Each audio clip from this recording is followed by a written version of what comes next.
People in Your Business, Part 2.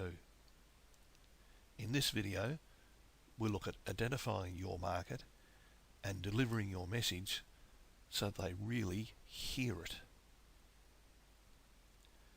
You now know that you need to have the ability to solve your chosen market's problem and communicate your ability to your selected market before they realise they even need to know.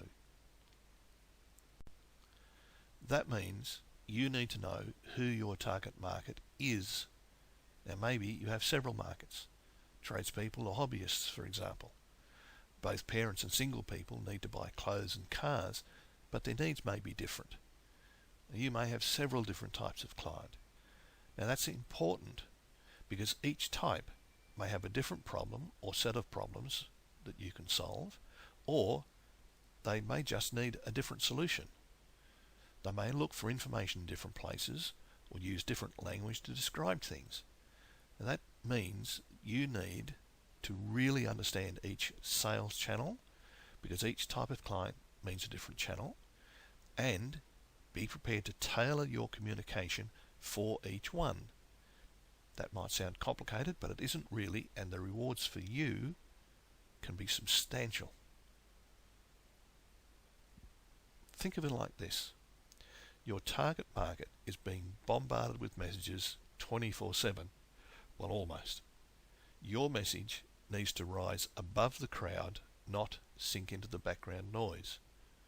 So a general message might not end up connecting with anybody, whereas a specific message will establish you in the mind of your target market if you've got the right content delivered to the right person at the right time. Let's explore that idea a little.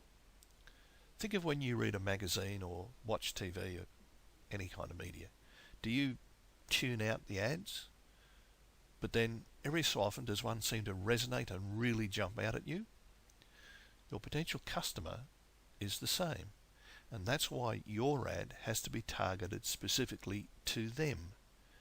To explain the why, I need to tell you a little bit about a filter each of us carries around.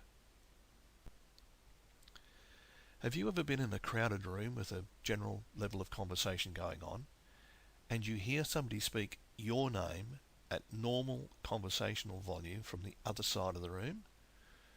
Or maybe you've bought something special, something you haven't seen until now, but it really grabs you. And then before you get home, you see them all over the place. Well, sadly, that's this filter in action. See, we're each bombarded with millions of pieces of information every second. Each of our senses is constantly sending signals to our brain, but we humans don't have the time to consciously process all of it.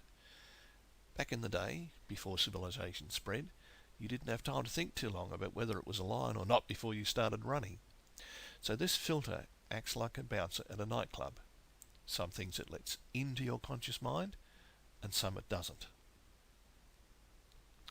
Well, this is exclusive territory. It refuses entry to nearly everything.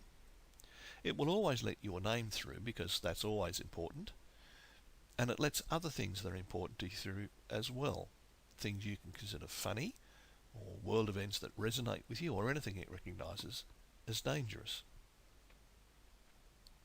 There's little more to it, but for now, that's enough information.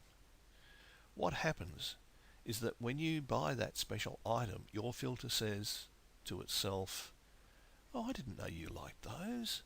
They're all over the place. Oh, I'll let them through in future." So you go from never having seen one to seeing them all over. Now this is important to you now because your marketing and promotion messages have to break through the filter in your target market's brain, or they won't even realise you were ever there. That filter is called the Reticular Activating System, or RAS, and we'll come back to it in a little more detail in a later video.